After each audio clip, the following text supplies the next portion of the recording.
Судењето за грабнувањето и убиствата на Вања Ѓурчевска од Скопје и Панче Жижовски од Велес продолжи со завршни зборови на обвинителката Жаклина Крстевска Јосифовска.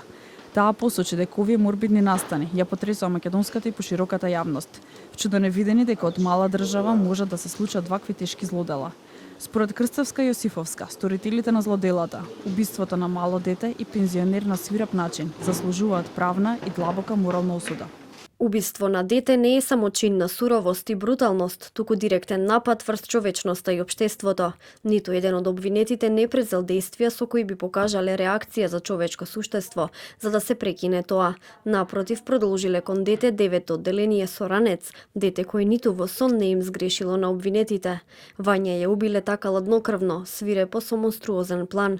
Се надевале дека никогаш нема да биде најдена, оставајќи ја закопана во дупка, покриена со разни предмети.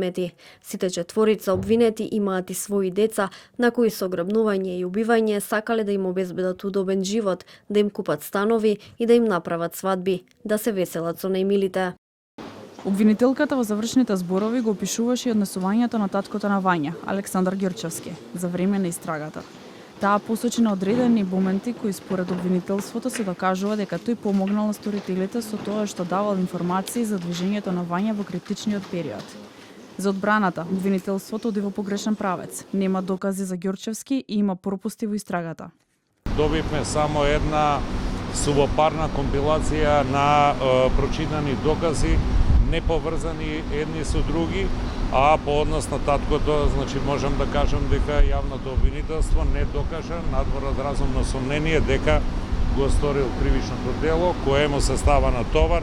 Темелот на основот на обвинението користољубие е одамна паднат и овде се работи значи за сосема нешто друго.